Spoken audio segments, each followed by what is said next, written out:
Bon, alors je disais donc que pour entrer dans le paradis, il faudra être blanc comme neige.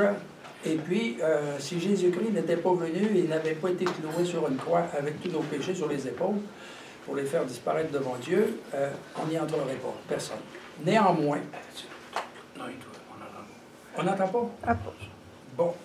Néanmoins, tous ne pourront pas entrer, car cela serait injuste. Imaginez Mère Teresa conversant gentiment avec Staline ou Hitler. Dans les faits, il faut vouloir y entrer au paradis, et plusieurs ne le veulent pas. Non seulement ils croient dur comme fer que le paradis n'existe pas, mais aussi qu'ils sont blancs comme neige. Ils affirment avec Nietzsche que la culpabilité est une invention des prêtres pour mieux dominer les esprits. C'est mon deuxième point sur la théorie de la culpabilité qui m'a incliné à revenir vers le catholicisme. Le troisième point, c'est une théorie du bien. La foi est une sorte de clé qui permet d'ouvrir la porte du paradis. Une clé que nous n'avons pas forgée nous-mêmes au cours de notre vie, mais qui nous a été donnée par Dieu ou l'Esprit Saint, à l'œuvre dans le monde depuis sa création. C'est ce que l'Église et les théologiens nous enseignent. De même, l'amour tendre et gratuit qu'il nous arrive de déverser sur d'autres personnes n'est pas non plus produit par nous, plein d'amour propre que nous sommes, mais par l'Esprit Saint encore, à condition que nous le laissions agir en nous. C'est à quoi la pratique de la religion nous convie, à quoi elle nous aide fortement, dans le christianisme du moins, c'est-à-dire dans l'Église. Je ne sais pas trop comment cela se passe dans l'islam ou dans le bouddhisme, mais dans le christianisme, c'est ainsi. C'est pourquoi je ne vois aucune incompatibilité entre la pratique de mon catholicisme et la pratique d'une philosophie existentialiste, qui est l'approfondissement et l'élargissement de ma conscience, par le moyen de la réflexion et du dialogue avec les penseurs les plus éclairés. Parmi eux, il y en a qui n'ont pas la foi, qui détestent Dieu et l'Église, mais un philosophe apprend autant de ceux qui ne pensent pas comme lui que des autres qui pensent comme lui. Et ça termine ma conférence. Merci beaucoup.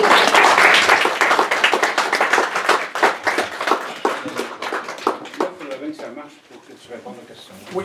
Il y a une batterie, mais j'en ai une autre dans le sac à poignée. La batterie ne marche pas? Et dans le fond, ben, c'est parce que peut-être. Ça ne sera pas long. Vous allez indiquer que vous voulez parler, puis je vous apporte le micro, puis ensuite je passe à l'autre, puis Jacques, vous commencez, non? Tout de suite, d'accord. Là, je pense que vous êtes. Commencez, là, ceux qui veulent parler. Oui, madame. Il est déjà ouvert. Ensuite, vous passez à l'autre. D'abord, j'aimerais ça vous remercier. Ah bon? Parce que, comme je disais l'autre fois, j'ai commencé à lire un peu en philo, puis là, vous m'avez défilé toute une histoire de philo avec plein de noms et tout ça. Là. Alors, pour ça, là, je trouve que c'est un très beau travail, en tout cas, un grand travail que vous avez fait. Par contre, moi, il y a des petites choses, là, ça, c'est vraiment des questions. En fait, vous parliez de religion. Eh bien, je pense qu'il faudrait nommer un jour l'argent comme religion. L'administration, l'argent, c'est une religion contemporaine. Il faudrait peut-être analyser ça. Et puis, vous parlez aussi de culpabilité. Moi, en fait, je pense que les gens maintenant devraient prendre conscience que c'est difficile de... C'est un mot qu'on devrait presque bannir de notre vocabulaire, parce que l'homme est un être qui apprend d'année en année, et puis malheureusement, on apprend d'erreurs. Et puis les erreurs viennent beaucoup d'une inaptitude ou d'une mauvaise éducation au niveau de la communication. On a vraiment beaucoup de difficultés à bien se comprendre entre nous les humains. Ensuite de ça, j'ai assisté récemment à une petite conférence de Roger Coudrier sur la miséricorde, à l'effet que Dieu va bien accueillir toutes les brebis égarées. Et puis, le secret dans tout ça, c'est l'amour. Dieu est amour, finalement, le partage. Ensuite, vous parlez de création. On est des créateurs, nous, les êtres humains, oui, on est des créateurs, d'abord par la pensée. Et puis, peut-être que ça serait intéressant de chercher une nouvelle manière de diriger nos pensées en même temps qu'une belle manière d'apprendre à communiquer entre nous autres. C'est tout ça là, qui m'a... C'est les réflexions qui me sont venues à la tête pendant que je l'écoutais. OK. Tout d'abord, quand vous dites l'argent est une religion à notre époque, c'est dans les plus vieilles pages de la Bible, c'est une religion de toujours. L'argent a toujours été une sorte d'idole vers laquelle on se tournait pour essayer d'assurer sa vie présente. Et puis, bon.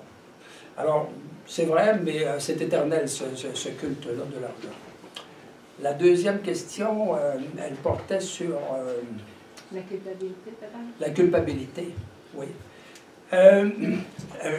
La culpabilité, je pense qu'il ne faut pas avoir peur du mot coupable, du mot péché aussi, d'ailleurs, qu'on retire, même en chair, à l'Église, on hésite à le dire. Parce que ça existe quelque chose comme une faute morale qui n'est pas une erreur.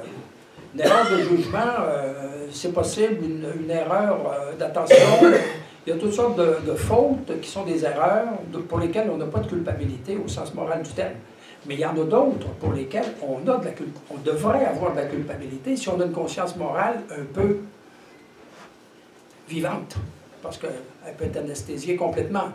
Je pense à ces riches qui vont envoyer leurs milliards dans des paradis fiscaux. C'est du vol, carrément. Et puis, ça ne les empêche pas de dormir et peut-être souvent même d'aller à l'église. Hein? Donc, il y a quelque chose qui ne marche pas, là. La conscience morale, et puis, je ne sais pas, les Hells Angels, hein, qui trafiquent la drogue et puis courent les femmes pour la prostitution, etc., s'ils ne ressentent pas de culpabilité, il y a quelque chose qui ne marche pas dans leur conscience morale. Puis il ne faudrait pas dire, ah, ben là, il faut y apprendre, ils vont apprendre, et puis tranquillement, il faut qu'ils... Bon, je ne suis pas d'accord avec ça. Moi, la morale, elle existe, elle va exister toujours, puis même si on essaie de la nier, puis de dire, oh, il n'y a que des fautes d'attention ou d'inattention, il y a certaines fautes, les nazis pendant la guerre, et puis les gardes de camps communistes au Cambodge, etc., ça ne peut pas être passé sous silence, ces choses-là. J'ai dit, il y a des gros crimes, il y a des petits. Dans la mesure où on est solidaire avec les autres qui font ça à côté de nous puis qu'on les laisse faire, souvent on ne parle même pas. On voit le mal, on ne le dénonce pas. Bon, il y a une culpabilité qui nous revient là. Parce qu'on est coincés, on vit les uns avec les autres, les uns par les autres. Quand ils font le mal, ça rejaillit sur nous. Quand ils font le bien aussi, au contraire. Bon, ça c'est... ça reprend la grande théorie de la communion des saints dans le christianisme.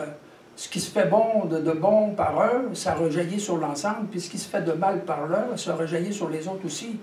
Alors, on n'est jamais parfaitement net, ni blanc, ni comme neige, sauf, comme je disais, si on est mort avant 10 ans.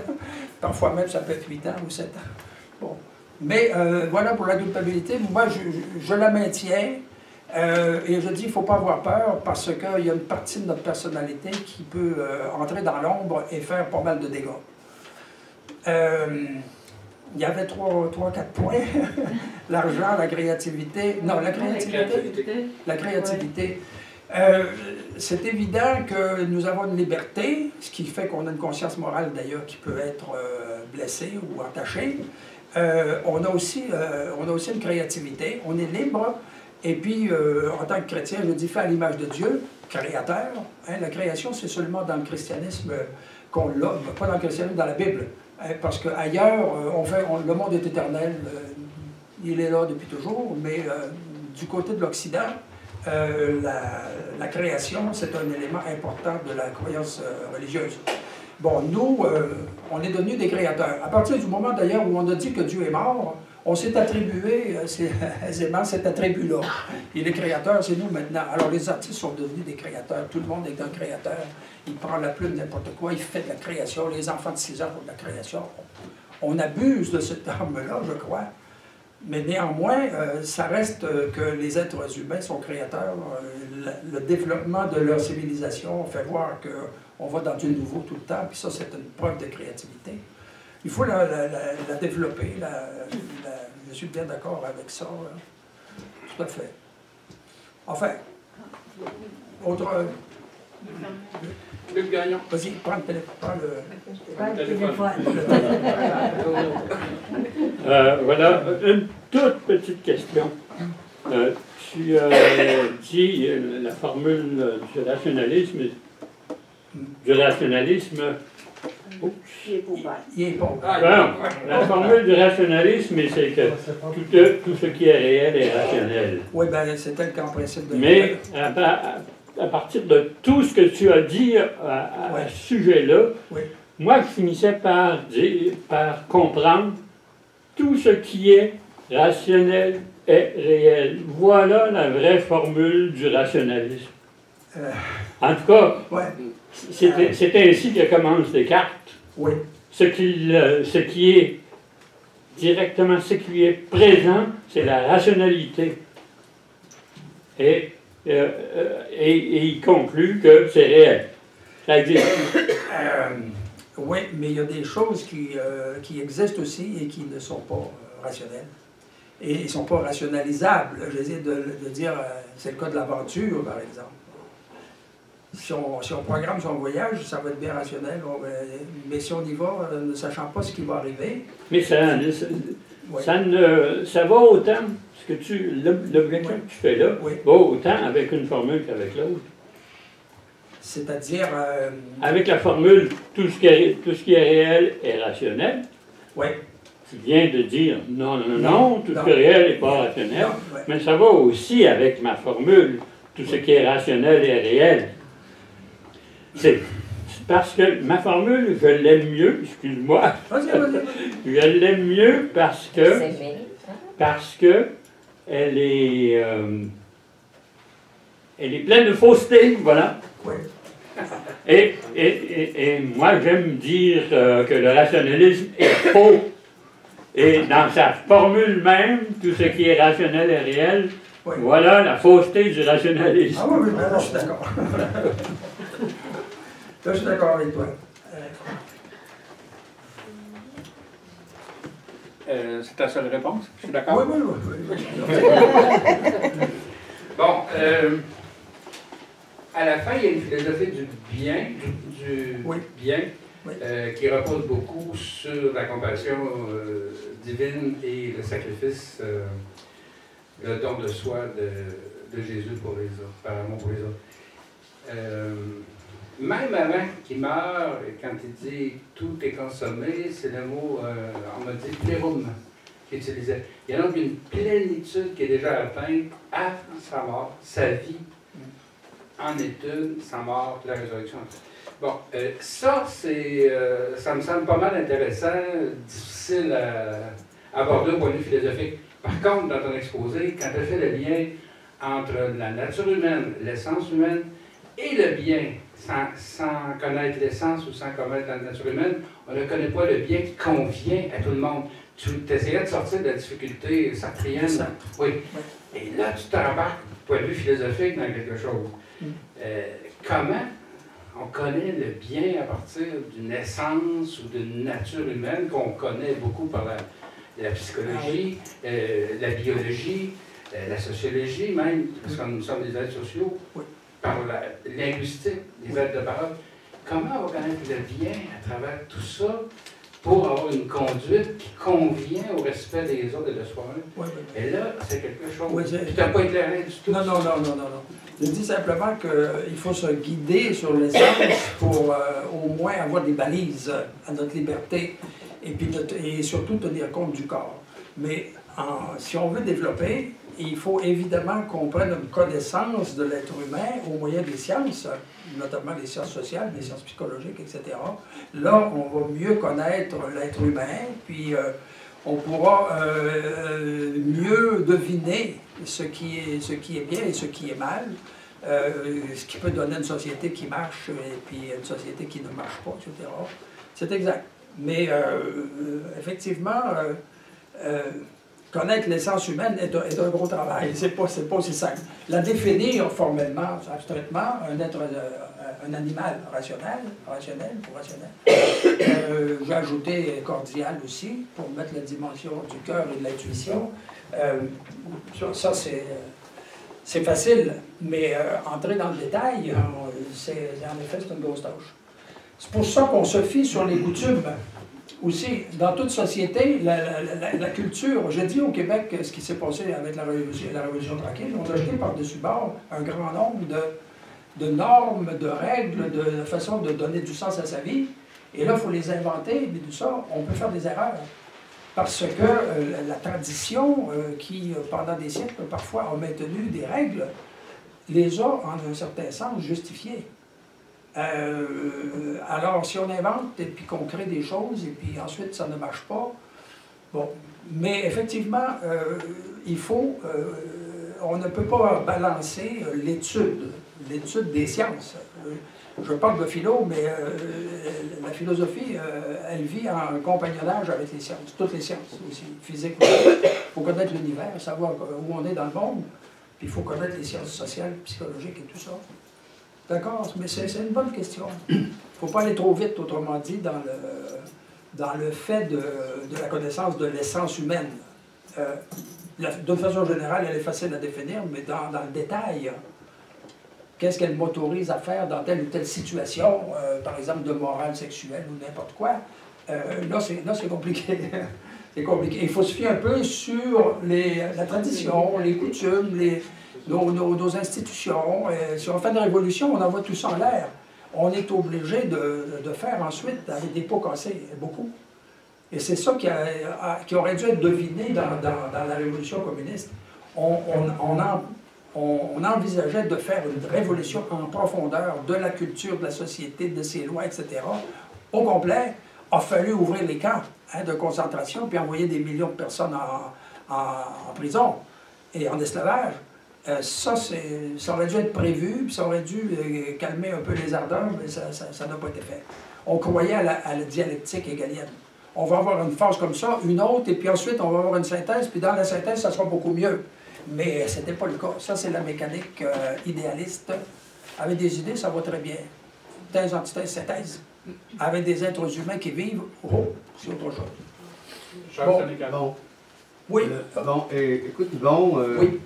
Ben, je te remercie beaucoup. C'était super. Une belle construction intellectuelle. Ouais. Par-dessus quelque chose de fondamental. Puis je reviens à la nuit de feu de Pascal. De Pascal. Parce que c'est ça qui est essentiel. C'est très fort, en tout cas, comme puis moi, quand j'ai lu cette chose-là pour la première fois, et quand par la suite on a parlé d'expérience de mort imminente, j'en ai fait une sorte d'équation. Dans l'expérience de mort imminente, on voit un tunnel, puis une lumière, puis finalement un personnage d'une grande bonté, d'une grande beauté. Des personnages. Et aujourd'hui, les spécialistes, les scientifiques, considèrent que cette expérience, ces expériences de mort imminente, seraient peut-être des conséquences de dysfonction cérébrale. Alors ça veut donc dire qu'au départ, on a quelque chose qui est ambigu. Oui, peut-être, oui. Et par-dessus cette ambiguïté-là, on construit des belles cathédrales intellectuelles. Je reviens un petit peu sur les expériences de mort imminente parce que je m'en suis occupé beaucoup. J'ai un ami qui est venu d'ailleurs faire une conférence là-dessus et qui m'a donné un paquet de CD rapportant des récits de pareilles expériences. Le tunnel est là presque toujours, mais de l'autre côté, il n'y a pas juste un personnage, il y a une multitude de personnages. On peut rencontrer sa grand-mère, son conjoint décédé, etc. En plus de ça, les expériences ne sont pas toujours positives. Un certain nombre de cas, pas très nombreux, 5% à peu près, paraît-il, c'est le contraire. On entre dans l'enfer directement, avec des affaires épouvantables, des monstres, etc., et on a peur, et bon. Ça existe aussi dans les expériences de mort imminente, le mauvais voyage, si on veut, de l'autre côté. Est-ce que c'est ça? Moi, j'aurais du mal Mais les scientifiques, oui. Il y a beaucoup d'ambiguïtés qui concernent ces expériences de mort imminente. Oui. Il y en a plusieurs qui parlent de dysfonction de conséquences de dysfonction cérébrale, c'est ce qu'il faut dire. Alors, peut-être que Pascal, dans le fond, il a vécu ça après son accident. Oui, mais il n'est pas le seul, là. Quand j'ai fait allusion à Pascal, j'ai parlé des expériences mystiques. Or, des mystiques, il y en a. Il n'y a pas juste Pascal. Puis il y en a qui vivent toutes sortes d'autres choses qui ne ressemblent pas à ça du tout, du tout, du tout. Et puis, on est devant un phénomène que les scientifiques, généralement, ne veulent même pas voir parce que ça remet en cause trop complètement leur présupposé rationaliste. Il y a des choses, hein, prenez le cas, puis vous pouvez vous documenter si vous voulez. En France, il y a une certaine, comment est-ce qu'elle s'appelle, dans le sud de la France, celle qui, pendant 50 ans, n'a pas mangé ni bu. Marthe Robin. Marthe Robin. Elle n'est pas la seule. Il y en a une autre en Allemagne qui s'appelle Thérèse Neumann. Elle, c'est pendant 35 ans, ni manger ni boire. Puis on a fait toutes les expériences, puis les gens l'ont connue pour le surveiller, etc.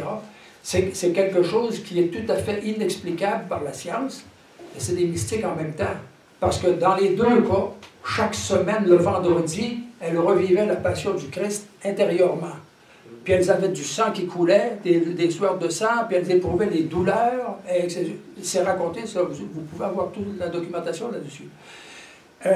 C'est des expériences mystiques dont on ne peut pas ignorer l'existence, qu'on ne peut pas expliquer si on est un scientiste ou si on appartient à cette catégorie de rationalistes qui a priori, considère que ça, au-delà n'existant pas, il ne peut pas y avoir de pareilles expériences. Mais dès qu'on ouvre les registres pour examiner ces choses-là, il y en a, et en quantité énorme, énorme. Les apparitions de la Vierge, par exemple, c'est aux milliers.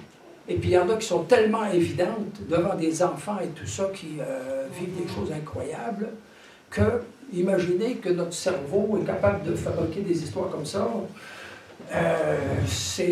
bon, ça allait trop loin. À mon avis, ça allait trop loin.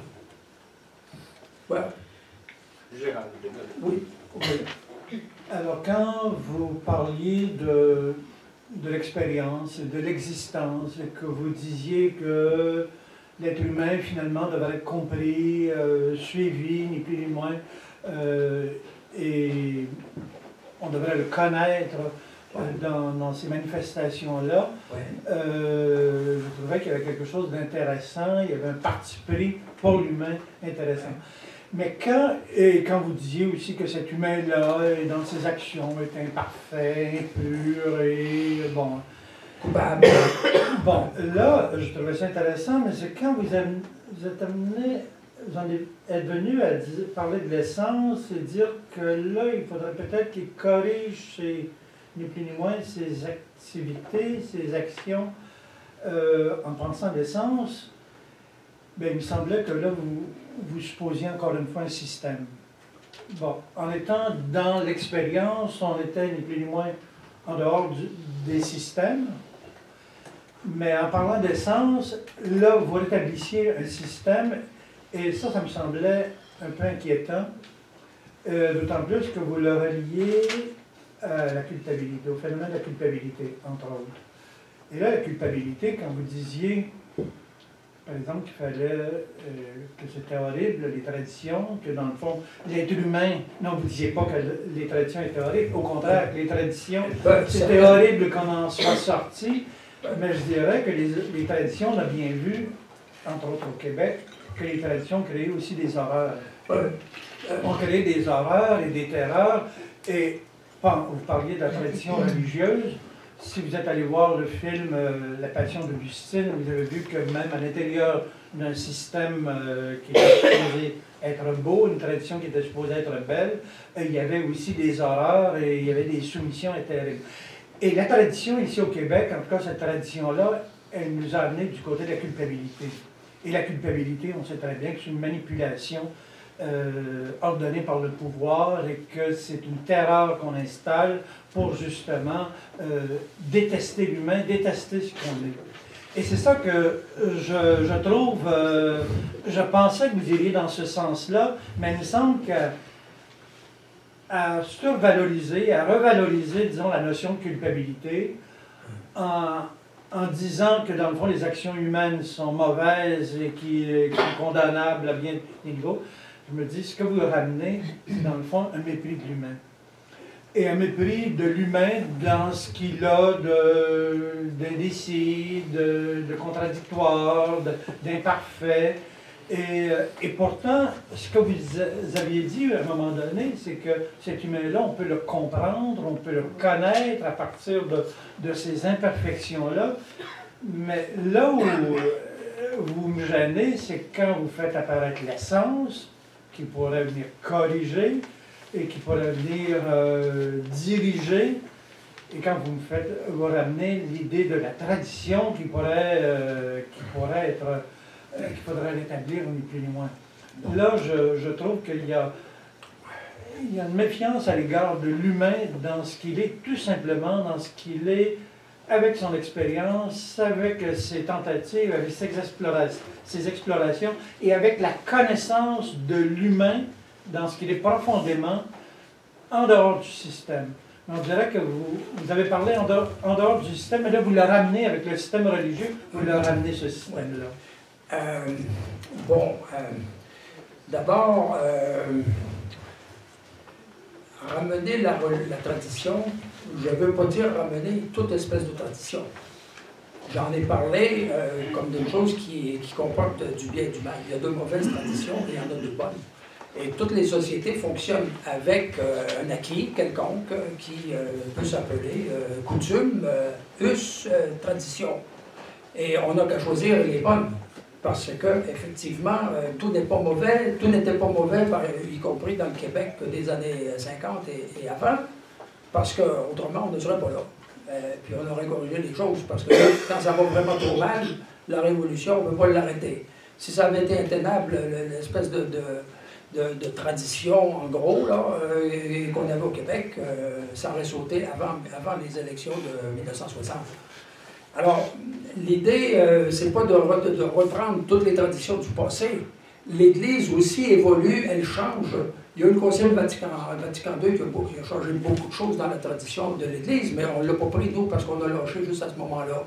Alors, on a gardé les traditions d'avant, et les traditions d'avant, elles avaient affaire à l'État du Québec tel qu'il existait depuis ses origines.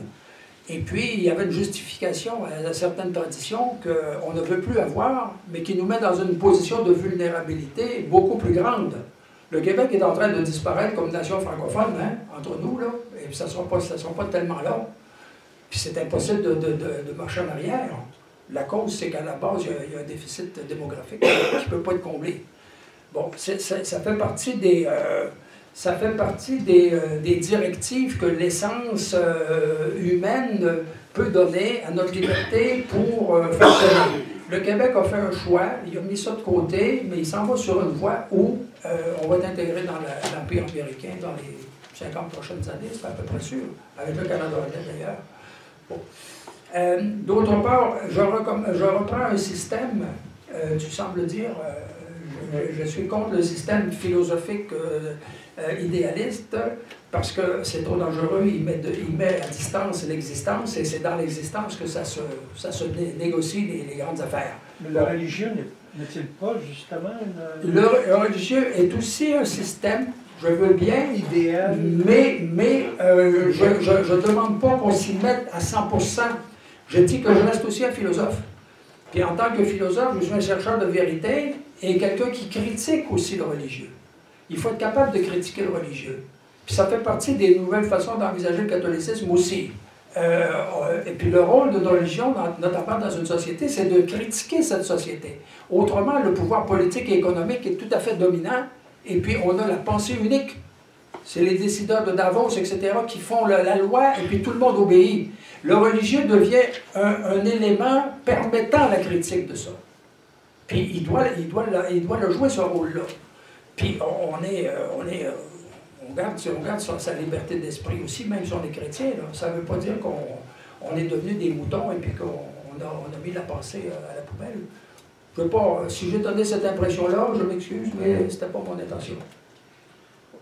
Oui, tantôt j'ai oublié de remercier pour l'effort considérable là, de synthèse, de distinction des concepts, et quand même de façon assez concrète, pour arriver à une ouverture existentielle sur la foi. Peut-être un petit peu trop d'opposition sentiment-raison. Pour moi, la foi englobe la raison, puis le sentiment, puis beaucoup plus de choses que ça. Mais en tout cas, ça, c'est un détail. Je vais en revenir au point du dysfonctionnement cérébral dans le cas de l'expérience mystique de Pascal. Ça me paraît facile lorsqu'apparaît quelque chose d'extraordinaire. S'il avait dit que Jésus apparaissait ou que, bon, il voyait dans le futur, là, on pourrait dire, mais simplement son expérience qui raconte d'illumination intérieure divine, ça fait partie de très bel imaginaire, et ça ressemble à des rêves, des songes magnifiques, mais ça va plus loin dans l'imaginaire, le feu, la lumière. Bon. Puis, c'est une expérience personnelle et il rompt avec la tradition de la théologie philosophique. Comment on l'appelle donc le courant qui essayait de parler de Dieu dans la philosophie. Théologie rationnelle, ou en tout cas. Il rompt avec ça. Le coma, d'abord, il y a plusieurs types de coma. Il y en a où il y a une disparition totale de la conscience, mais il y en a, et c'est récent dans des articles de revues scientifiques, où il y a une conscience. Il y a toutes sortes de relations avec l'extérieur. C'est possible qu'il faudrait bien observer avec des appareils la personne qui est susceptible de mourir. On ne fait pas ça d'habitude avec l'IRM, etc. Pour réaliser qu'il y a un dysfonctionnement cérébral pendant quelques minutes où se passe le rêve, là, ou le voyage là, dans l'au-delà. Et au contraire, moi je pense que le sommet de la conscience et de l'intelligence, on l'atteint dans nos rêves. Et lorsque notre imagination, notre imaginaire s'élève le plus haut, de façon active, pour embrasser les images, les symboles, et éclairer toute notre existence et dépasser toutes les limites normales. Et le mystique, c'est celui qui a le plus haut de conscience, souvent comme on dit dans la philosophie indienne. C'est lui qui a le plus haut de conscience, il n'y a pas de dysfonctionnement cérébral. Il fonctionne au meilleur de sa capacité, de ses possibilités dans ce temps-là. Voilà. Compris. Je vais aller dans le sens de Clément, puis de Yvon, pour donner un exemple à Jacques. Effectivement, j'ai lu dernièrement, je ne me souviens pas du nom du scientifique. Lui, il était un scientifique pur, net. Il n'y avait aucune croyance là, à ce niveau-là. Il a décidé de faire des expériences avec des gens qui décédaient. Il voit l'aura. Il est capable de dire que notre corps, il y a un esprit qui sort de notre corps. Il peut le prouver scientifiquement avec des machines. C'est assez intéressant. Ça doit se vendre beaucoup, ce livre-là. Ben, c'est pas un livre, j'ai vu ça sur... c'est un article, c'est un chercheur éminent. Je vais trouver la source, puis je l'enverrai, Jacques. Je trouve que ça avait bien du bon sens, qu'ils sont capables maintenant de le prouver avec des outils scientifiques. Moi, ça a fait encore plus de sens en disant, quand tu meurs, s'il n'y aurait plus rien, ben, il n'y aurait pas cette énergie-là. On ne la verrait pas. Il ne se passerait plus rien. Fait que là, il y a une énergie là, qui sort du corps. Puis il dit qu'il voit même les auras, la couleur de nos auras, quand on est en vie. Fait qu'il y a une énergie aussi qui nous entoure. S'il te plaît, j'aimerais parler là-dessus. Oui. Parce que parmi la documentation que je possède, j'ai des choses relevant d'un centre qui se trouve à Genève, qui étudie exactement, qui prend tous les récits de gens qui ont des expériences de mort imminente et puis font du travail là-dessus. Et puis parmi les gens qui travaillent là, il y a un spécialiste du cerveau qui a vérifié expérimentalement qu'en faisant un contact électrique à un endroit précis du cerveau, on obtient une décorporation de la conscience. L'individu se sent hors de son corps, il voit son corps. En rajoutant, il revient. On fait ça à volonté, comme on allume et il n'est pas le seul. On peut trouver de la documentation là-dessus. Son nom, c'est Olaf Blanke. Je l'ai reconnu, je l'ai soutenu parce que c'est une expérience fort intéressante. Mais j'ai appris aussi en lisant dans des ouvrages que un certain, à Montréal, un célèbre médecin du cerveau, comment est-ce qu'on les appelle? Neurologue. Penfield avait découvert la même chose. À un certain endroit du cerveau, si on met un courant, l'individu se voit de l'extérieur de son corps. Alors là, c'est de la science, là. On peut trouver la documentation là-dessus, comme ça confirme ce que tu disais. Et ça témoigne au moins d'une chose, c'est qu'on n'est pas totalement prisonnier de son corps. Alors, quand à la mort, on n'est plus là, il est possible qu'on soit encore un peu ailleurs, peut-être pas loin. Mais il y a de très nombreuses expériences racontant que quelqu'un qui était dans son coma est sorti de l'hôpital, il se promène sur le toit, il s'en va, il rentre dans la rue, il voit des choses, il parle, etc., et il revient. Ça, c'est pas le schéma habituel, mais il y a des expériences tellement intéressantes. Dans un cas comme ça, quelqu'un a vu sur la toiture de l'hôpital une seule chaussure, espadrille rouge. Il est revenu en bas, puis après il a raconté qu'il avait fait son voyage. Et il a dit, j'ai vu en haut une chaussure rouge. On est allé, on a trouvé la chaussure rouge. Prenez-le comme vous voulez, ce n'est pas de l'invention, c'est raconté. Bon, autrement dit, notre cerveau il est puissant, mais il rayonne peut-être jusqu'à une certaine distance dans l'espace, et puis on peut imaginer ça, pour sauver la théorie rationaliste de l'existence. Oui. Moi aussi, Jacques, avant. Oui, c'est ça, je vais passer le micro à monsieur ici, après ça, ça va être. OK. Oui. Et ensuite, merci pour Il le... reste 5 minutes. Hein. Non, 10. Hein? Merci. Okay. Merci pour le cours de philosophie. Pour moi, c'est intéressant. Tu as parlé de la troisième étape de la vie, là, disons, quand tu as parlé du saut, SAUT. Oui. Ça a rapport avec la croyance en Dieu. Oui, ça veut dire qu'on saute dans la foi, dans la croyance. Oui. Donc, tu suggères aussi un deuxième saut, parce que l'adhésion à la religion, c'est un deuxième saut. Mais, ma question est la suivante. Quoi? Est-ce qu'on peut pratiquer une spiritualité sans religion? Ah, on peut toujours essayer, oui, c'est sûr. Je crois que c'est tout à fait possible. Comme il est possible de ne rien pratiquer du tout, ce n'est plus une obligation, ça. On ne peut pas vouloir former les autres puis les coloniser spirituellement, non. Mais je me dis, si on accepte l'idée d'un salut après notre mort, qui consiste à rentrer dans un état où éventuellement on va ressusciter, maintenant ou après ou beaucoup plus tard à la fin des temps, je ne sais trop. Si on accepte cette idée-là, le mieux est d'essayer de s'y préparer en fonction de certains critères. La religion chrétienne nous enseigne qu'il y a des moyens à prendre pour vivre en conformité avec ce salut potentiel. Bon, si on ne le prend pas, c'est un risque, comme c'est un risque de le prendre. Moi, je ne dirais pas que c'est irrationnel, là, mais il y a un risque.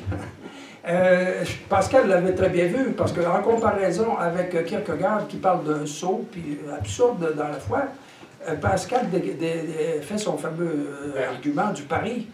Il se dit, vous autres les incroyants, là, c'est bien dommage, mais si l'au-delà existe, et puis que vous n'avez pas voulu croire, vous allez avoir du mal de l'autre côté, là. Vous feriez mieux de parier que peut-être ça existe, et puis commencer à aller à l'église, à assister à la messe, et puis dire vos prières, etc., de telle sorte que si ça existe, la vie dans l'au-delà, vous allez passer du bon côté. Tu peux être croyant sans adhérer à une religion. Tout à fait. Croire à Dieu. Mais le Dieu auquel on croit à ce moment-là, il reste plutôt nébuleux. Oui, alors que si on est dans la religion musulmane, on sait à quoi il ressemble, il faut lui obéir, on se met le front par terre tous les jours, etc. Si on est chrétien, on sait aussi, par la lecture de la Bible, à quoi il ressemble et ce qu'il attend de nous. Je dit ça tout à l'heure, d'ailleurs. Ce qu'il faut faire, si on croit à l'au-delà, la réponse est dans les religions. Ce n'est pas dans la philosophie. Mais la philosophie peut nous dire, il existe un principe suprême, à mon avis. La science aussi. Ben, présentement, en tout cas, on fait partir le monde d'un Big Bang qui est un point. Puis c'est dans le temps. Donc le monde n'est pas éternel. Là. Il a 13,8 milliards d'années. On le sait par la science actuelle. Donc s'il y a eu un début, il y aura une fin. Normalement, quelque chose qui commence, c'est fini. Alors, on revient, on pourrait dire, aux grandes idées de la Bible. Oui. Oui. Alors, moi, Yvon, dans le fait, je voulais te féliciter pour cet exposé qui me paraît vraiment de haute voltige philosophique. Est-ce que c'est ouvert le micro actuellement? Non. Parce que moi, je peux parler aussi en micro quand on m'envoie pour passer assez bien. Non, on n'entend pas. C'est pour la caméra. C'est pour la caméra. C'était très intéressant. La première partie dans laquelle tu nous as fait vraiment une démonstration philosophique du rationalisme en passant par les grands philosophes, moi ça m'a accroché beaucoup, ça m'a ramené un peu dans l'histoire de la philosophie avec laquelle j'ai quand même perdu contact depuis un certain temps. C'est sûr que quand tu t'es adressé à nous en philosophe, tel que tu l'as fait dans ta première partie, moi j'étais beaucoup plus accrochée à ton discours. J'étais peut-être dans ce que tu peux appeler la compréhension, mais lorsque tu t'es adressé à nous en tant que croyants, avec des concepts qui me sont dans le fond assez étrangers, c'est sûr qu'à ce moment-là, j'ai comme perdu le lien entre les deux, le moment de ton exposé, cette partie rationnelle qui s'adressait avec un langage de la vérité, de la raison, puis le deuxième. J'ai beaucoup aimé ta conclusion dans laquelle tu disais qu'un philosophe, puis un non-philosophe ou un non-croyant, on peut apprendre réciproquement l'un de l'autre par nos expériences, puis peut-être marcher un peu ensemble. Et je dirais que c'est peut-être le terrain, pas autant de la pensée sur lequel on pourrait cohabiter entre nous, philosophes ou croyants ou non-croyants, que celui de l'amitié. Et je crois, moi, que dans l'amitié, il y a quelque chose comme expérience humaine fondamentale dans laquelle on peut se rejoindre, peu importe nos croyances ou nos adhérences philosophiques ou rationalistes. Et voilà, je pense que c'est par ce biais-là qu'on pourrait finalement s'accepter, parce que la communication, en autant qu'on a des présuppositions si différentes, si opposées, me paraît impossible. Au niveau du langage, mais au niveau de l'expérience, oui. Ouais. C'est exact que l'amitié est une grande chose et qu'elle peut s'établir entre des gens qui pensent différemment et qui croient différemment. Une amitié est possible entre un musulman et un chrétien aussi, là, ça s'appelle l'écuménisme, ça.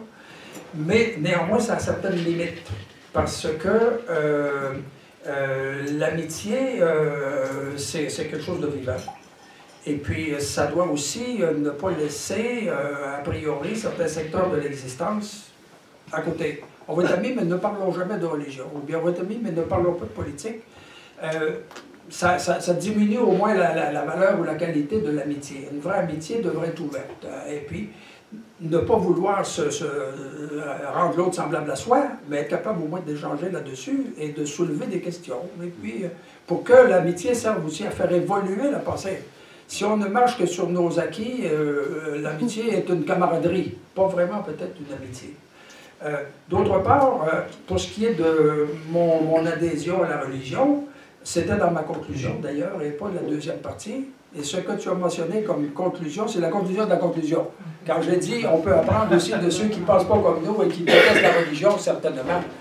Nietzsche a beaucoup appris aux croyants, hein, entre autres, et puis les grands adversaires de la religion ont permis aux croyants de mieux comprendre ce qu'elle est, ce qu'elle peut être, ce qu'elle doit être aussi. Donc, je me dis, ce qu'il y a en dessous de ça aussi, c'est la pluralité de la philosophie. Il faut cesser de la voir comme étant la science unique qui a la vérité, et puis on est dedans ou on n'y est pas. Il y a plusieurs modes de philosophie. Et la philosophie existentielle en est un, et parmi les philosophies existentielles possibles, il y a une philosophie existentielle sans religion, avec une spiritualité non religieuse ou non pratiquante, et puis avec n'importe quoi. Pourvu que la philosophie soit vécue aussi comme une recherche, un travail intellectuel, avec d'autres philosophes et des autres, parce que ça ne se fait pas tout seul en Côte d'Ivoire. Pas plus la philosophie idéaliste qu'existentielle. On n'apprend que des autres. J'ai beaucoup lu, moi, pour présenter ça ce soir, et puis je m'inspire de mes lectures. Les autres nous apprennent. Puis il ne faut pas se fermer, a priori, à l'apport de certains. Et puis si on ouvre la porte du religieux, il faut l'ouvrir au complet. Il y a la mystique à l'intérieur de la religion, et là, on a une expérience du sacré, de l'au-delà, du divin, ou de...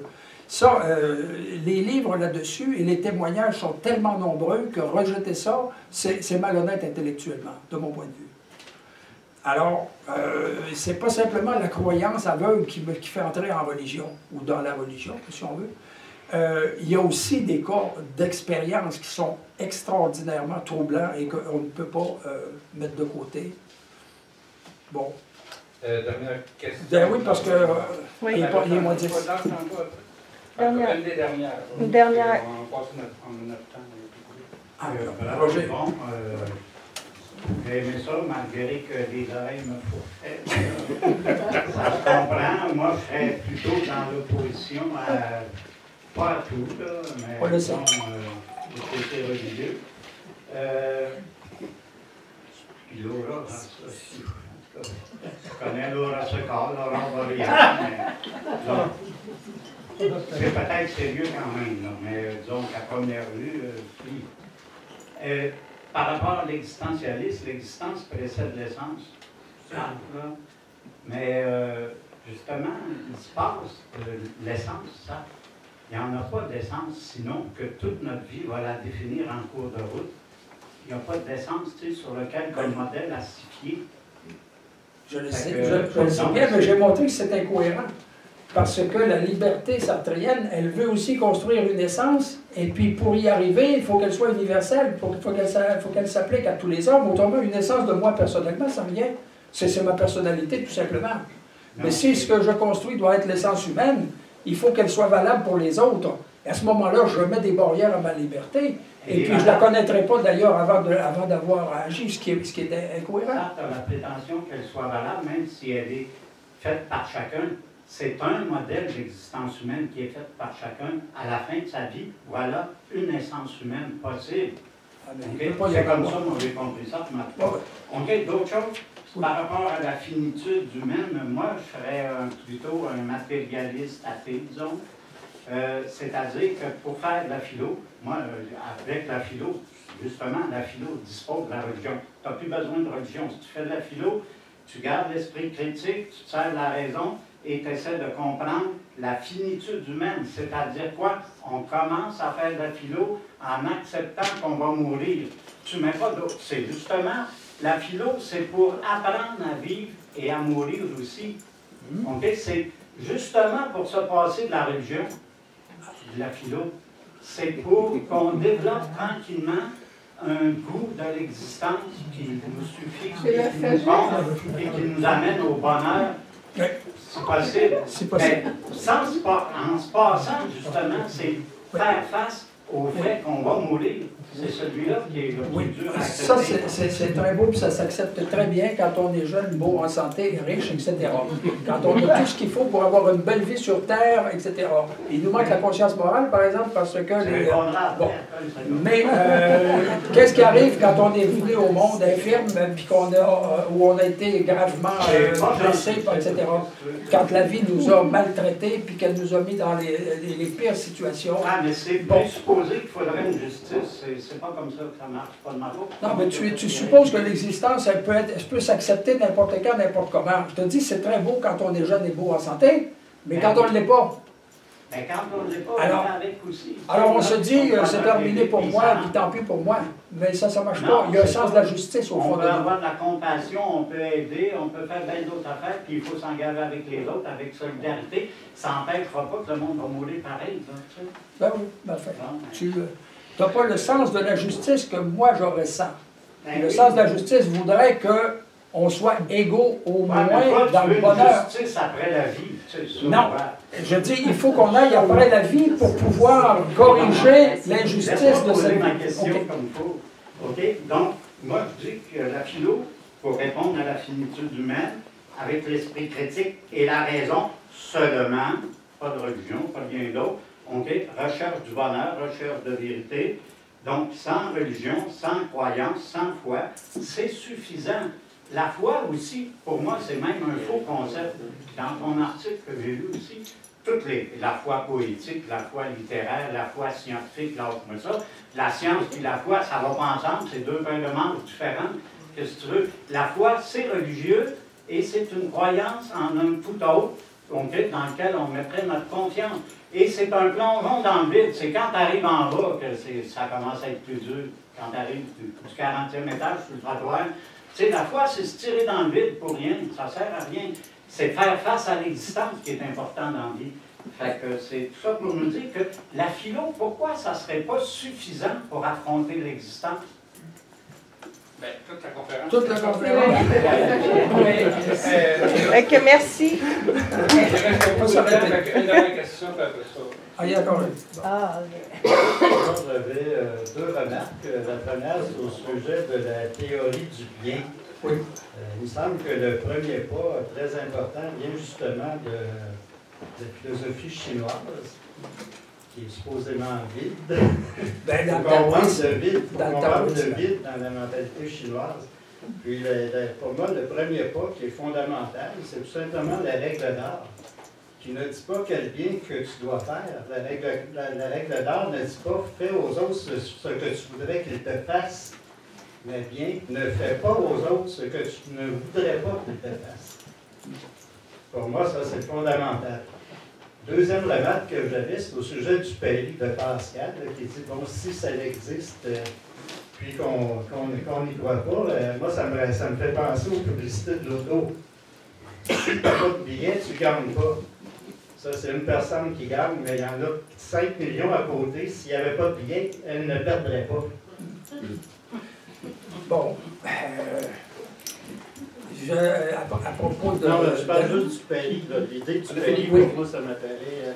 Non, ben, il y a toujours un risque dans la foi, je le reconnais. Mais c'est un risque qu'il faut courir. Je sens qu'il faut courir. Pour des raisons que j'ai un peu mentionnées là, dans ma conclusion.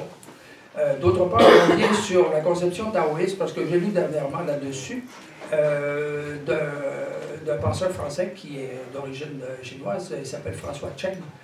Il dit très bien que dans la pensée taoïste, à l'origine de tout, de ce qui existe, comme on n'a pas le Dieu là, dans cette conception-là, c'est le vide.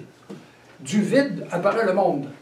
Et là, il dit, bon, c'est mystérieux, mais on a le concept de souffle. Au départ, il y a un vide, mais il y a un souffle qui va faire apparaître le monde.